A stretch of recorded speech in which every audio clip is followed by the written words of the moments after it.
Hi guys, ನಿಮ್ಮ ಪ್ರೀತಿಯ ಮನೆಮಗಳು ಮಾಡ್ತಕ್ಕಂತಹ ನಮಸ್ಕಾರಗಳು. ಇವತ್ತಿನ ದಿನ ನಾವು BCG ಅಂದರೆ ನವಜಾತ ಶಿಶುವಿಗೆ ನೀಡ್ತಕ್ಕಂಥ ವಿಶೇಷವಾದ ಲಸಿಕೆ ಆಗಿರ್ತಕ್ಕಂತಹ BCGಯ ಒಂದು ಬಳಕೆ ಯಾವ ರೀತಿ ಇರುತ್ತೆ, ಅದರ ಉಪಯೋಗ ಯಾವ ರೀತಿ ಇರುತ್ತೆ, ಮಾರ್ಗ ಯಾವ ರೀತಿಯಾಗಿರುತ್ತೆ ಹಾಗೂ ಅದರ ಪ್ರತಿಕ್ರಿಯೆಗಳು ಯಾವ ರೀತಿಯಾಗಿರುತ್ತೆ, ಇದು ಮಗುವಿಗೆ ಯಾವ ರೀತಿಯಾಗಿ ಸಹಕಾರಿಯಾಗಿರುತ್ತದೆ ಈ ವಿಷಯವಾದ ಕುರಿತು ನಾವು ಇವತ್ತಿನ ಸಂಚಿಕೆಯಲ್ಲಿ ಚರ್ಚೆಯನ್ನು ಮಾಡೋಣ. ಗೈಸ್, ಮೊದಲನೇದಾಗಿ BCG ಅಂತ ಏನಪ್ಪ ಅಂತಂದರೆ ನೋಡೋಣ, ಓಕೆನಾ.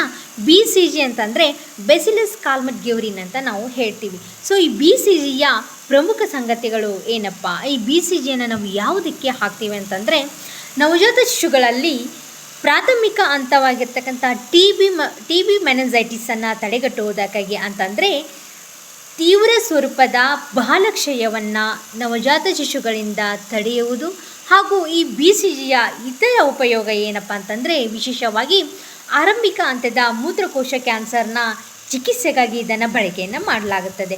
ಓಕೆ ಗೈಸ್, ಹಾಗೆ ಇದು ಬಳಕೆ ಯಾವ ರೀತಿ ಇರುತ್ತೆ? ಸೊ ನಾವು ಹೇಳಿದ್ವಿ ಮಕ್ಕಳಲ್ಲಿ ಬಾಲಕ್ಷಯನ ತಡೆಗಟ್ಟುವುದಕ್ಕಾಗಿ ನಾವು BCGಯನ್ನು ಹಾಕ್ತೇವೆ ಅಂತ ಅಲ್ವಾ.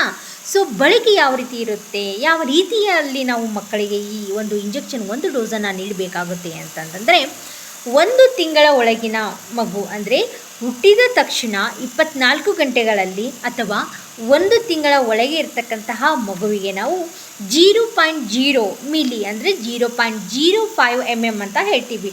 ಇಷ್ಟು ಒಂದು ಡೋಸನ್ನು ನಾವು ಮಗುವಿಗೆ ನೀಡಬೇಕಾಗುತ್ತೆ. ಅಥವಾ ಹುಟ್ಟಿದ ತಕ್ಷಣ 24 ಗಂಟೆಗಳ ಒಳಗೆ ಆಗದೇ ಇದ್ದರೆ ಅಥವಾ 1 ತಿಂಗಳ ಒಳಗೆ ಆ ಮಗು ಲಸಿಕೆಯನ್ನು ಪಡೆಯದೇ ಇದ್ದರೆ ನಾವು 1 ತಿಂಗಳ ನಂತರದ ಅಂದರೆ 1 ತಿಂಗಳಿನ ಹೆಚ್ಚಿನ ಮಕ್ಕಳಲ್ಲಿ 0.1 ml ಲಸಿಕೆಯನ್ನು ಒಂದು ಡೋಸ್ ಅಂದರೆ 1 ವರ್ಷದ ಆ ಮಗುವಿಗೆ ನಾವು ಈ ಲಸಿಕೆಯನ್ನು ನೀಡಬೇಕಾಗತ್ತೆ. ಸೊ ಗಾಯ್ಸ್, ಹಾಗೆಯೇ ನಾವು ಏನು ನೋಡಿದ್ವಿ, BCG ಅಂದರೆ ಏನು, ಹಾಗೆಯೇ ಯಾವ ರೀತಿಯ ಪ್ರಮುಖ ಸಂಗತಿಯನ್ನು ಅದು ಒಳಗೊಂಡಿರುತ್ತೆ ಹಾಗೂ ಬಳಕೆ ಯಾವ ರೀತಿ ಇರುತ್ತೆ ಅಂತ ನೋಡಿದ್ವಿ ಅಲ್ವಾ.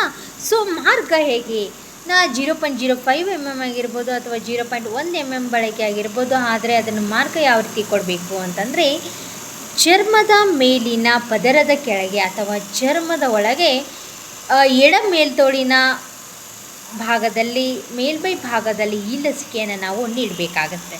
ಹಾಗೆ ಈ ಲಸಿಕೆಯನ್ನು ನೀಡಿದ ಸಾಮಾನ್ಯ ಪ್ರತಿಕ್ರಿಯೆ ಯಾವಿರುತ್ತೆ, ನೀಡಿದ ನಂತರ ಪ್ರತಿಕ್ರಿಯೆ ಯಾವ ರೀತಿ ಇರುತ್ತೆ ಅಂತಂದರೆ ಗೈಸ್, ಆ ಮಗುವಿಗೆ ನೀಡಿರ್ತಕ್ಕಂಥ ಲಸಿಕೆ ಅಂದರೆ ಎಡ ತೋಳಿನ ಮೇಲ್ಮೈ ಚರ್ಮದಲ್ಲಿ ನಾವೇನು ಹಾಕಿರ್ತೀವೋ ಆ ಸ್ಥಳದಲ್ಲಿ 2 ವಾರ ಅಥವಾ 4 ವಾರಗಳಲ್ಲಿ ಆ ಸ್ಥಳದಲ್ಲಿ ಸ್ವಲ್ಪ ಕೆಂಪು ಆಗಿರ್ಬೋದು, ಮೇಲ್ಮೈ ಉಬ್ಬು ಆಗಿರ್ಬೋದು, ಆ ಉಬ್ಬು ಆಗಿರ್ತಕ್ಕಂಥದ್ದಲ್ಲಿ ಸ್ವಲ್ಪ ಹುಣ್ಣ ಆಗಿ ಹಾಗೆ ಅದು ಸಣ್ಣ ಗಾಯವಾಗಿ ಅದು ಉಳಿಯದ ಶಾಶ್ವತ ಒಂದು ಕಲೆಯಾಗಿರುತ್ತದೆ. ಹಾಗೆಯೇ ದುಗ್ಧರಸ ಗ್ರಂಥಿಗಳಲ್ಲಿ ಅಂದರೆ ತೋಳು ಹಾಗೂ ಕುತ್ತಿಗೆಯ ತೋಳು ಹಾಗೂ ಕುತ್ತಿಗೆಯ ಏನಾಗುತ್ತೆ ಅಲ್ಲಿ ದುಗ್ಧರಸ ಗ್ರಂಥಿಗಳು ಸ್ವಲ್ಪ ಊತ ಆಗಿರುತ್ತೆ. ಇದಿಷ್ಟೇ ಇದರ ಪ್ರತಿಕ್ರಿಯೆ.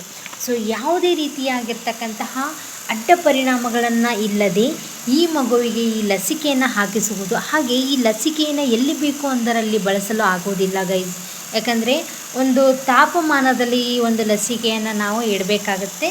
2 ಡಿಗ್ರಿ ಸೆಲ್ಸಿಯಸ್ ಮತ್ತು 8 ಡಿಗ್ರಿ ಸೆಲ್ಸಿಯಸ್ ನಡುವಿನ ಅಂತರದಲ್ಲಿ ಈ ಲಸಿಕೆಯನ್ನು ನಾವು ಒಂದು ತಂಪನೆಯ ಕೋಲ್ಡ್ ಚೈನ್ ಅಂತ ಹೇಳ್ತೀವಿ. ಸೊ ಆ ಕೋಲ್ಡ್ ಚೈನಲ್ಲಿ ಇದನ್ನು ಮೇಂಟೈನ್ ಮಾಡಿಬಿಟ್ಟು ಈ ಲಸಿಕೆಯನ್ನು ಒಂದು ಬಾರಿ ಓಪನ್ ಮಾಡಿದ 4 ತಾಸಿನ ಒಳಗೆ ಈ ಲಸಿಕೆಯನ್ನು ನಾವು ಬಳಕೆಯನ್ನು ಮಾಡಬೇಕಾಗುತ್ತೆ. ಹಾಗಾಗಿ ನಿಮ್ಮ ಮಕ್ಕಳಿಗೆ ಯಾವುದೇ ಭಯವಿಲ್ಲದಂತೆ ಈ ಲಸಿಕೆಯನ್ನು ಹಾಕಿಸಿ TB ಅಂದರೆ ಬಾಲಕ್ಷಯದಿಂದ ನಿಮ್ಮ ಮಕ್ಕಳನ್ನು ರಕ್ಷಿಸಿ. ಧನ್ಯವಾದಗಳು.